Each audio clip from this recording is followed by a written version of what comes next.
You don't have to be the center of someone else's culture to appreciate it or see value in it. You can simply look, smile, clap, and move on.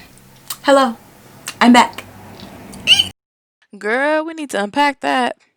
Hello, welcome back to Let's Unpack That. It has been some months. We are coming back with a hot topic that you all on my Instagram requested, so we're going to cover it, and it is cultural appropriation versus cultural appreciation. So let's define that. Cultural appropriation is when you are taking parts of a culture that is not yours and using it for personal interest and exploiting it for profit and gain and power. And oftentimes when you do culturally appropriate, you are thereby erasing its cultural significance. The issue with cultural appropriation is that the culture by which a practice or a tradition or clothing or food or language often does not get the credit that it came from their culture. Culture that appropriates it is the one that gets credit. And so that is why the significance is lost and the meaning is lost, because it was taken from them without proper credit, respect, and also education. Plus, with cultural appropriation, that culture is now being misrepresented. And if you are in a position of power and privilege and your reach is far beyond those who the culture comes from, then now you become the face of that practice, while those who it originally belongs to are left out. Cultural appreciation is the opposite of that. It's when you are genuinely interested in learning about and seeking to understand another culture. Cultural appreciation is what we are striving for, this balance between being invited into someone else's culture and them wanting to share their culture with you, versus you just kind of going and taking what you like and then maybe ignoring their plight and their struggles. I'm not gonna lie, cultural appropriation versus appreciation is really, really messy in travel because of the way that some countries rely on those cultural traditions and practices to make money. For example, buying souvenirs. People will say, you know, I bought this souvenir when I was traveling in said country and I brought it back home.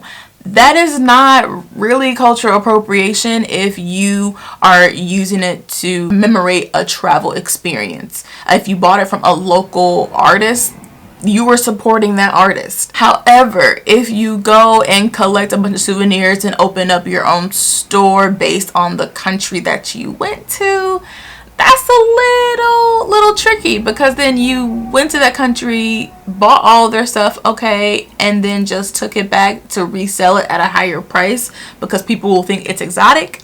That is cultural appropriation. That is using something for profit, especially if the funds are not going back to the country that you initially bought them from or their people. So what are some examples of cultural appreciation that we can do in our travels? So if you are going to a religious site like a church or a mosque, then you may have to dress a certain way, and that is cultural appreciation. It's doing that research ahead of time, understanding that there is a certain way that you need to dress to be in that space. A very common example of cultural appreciation is going to museums to learn about the art, the history of a destination. Another example of cultural appreciation is if you decide to move to a different country and you do not know the language. If you decide to enroll in language classes as a way to get to know the culture better, to immerse yourself in the country that you're living in, to talk to locals,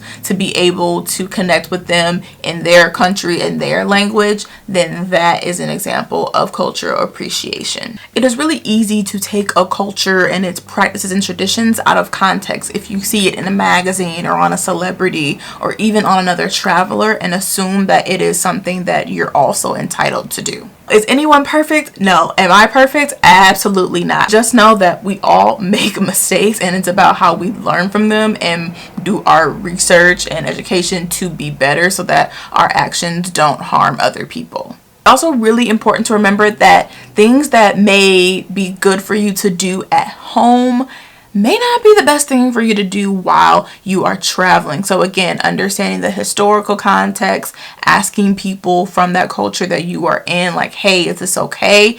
is or are some ways to go and try to understand if you are cultural appropriating or not. However, that even varies. It is very, very messy because you may have somebody in one culture say, oh yeah, sure, you can wear that symbol, and then someone of that same culture say, actually, no, you can't. It's a very, very thin line. It is hard to decide sometimes if you are culturally appropriating or not, but if you are questioning it and you're kind of uncomfortable, chances are maybe you shouldn't do it. Here are some questions to think about before participating in a cultural practice while traveling or just in general. 1, do I understand the cultural significance about what I'm about to wear or I'm about to do? 2, do I have permission to partake in this cultural practice? 3, will what I do erase or diminish the cultural significance behind it? And most importantly, is what I'm about to do or wear playing into a stereotype of someone else's culture? That one especially. So here are some things to remember so that as we are traveling, we can make sure that we're doing more appreciation, immersion, and exchange versus appropriation. Always, always, and forever, we should do our research and self-education. Google is free. And if you can't research it or you're not really sure if information you're looking at online is valid, ask someone in the destination.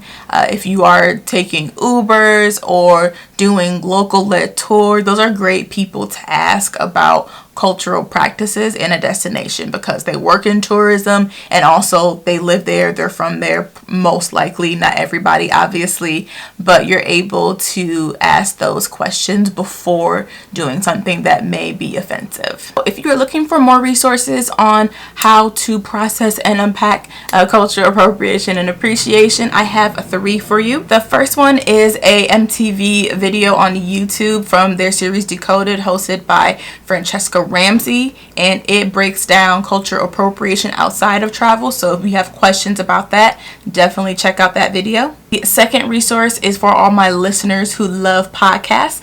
You can go listen to A Pack of My Bags podcast, which I've mentioned them before in this series, but they have an episode on cultural appropriation, and I really like the lens that they talk about it at home and abroad, and also emphasize the power and privilege.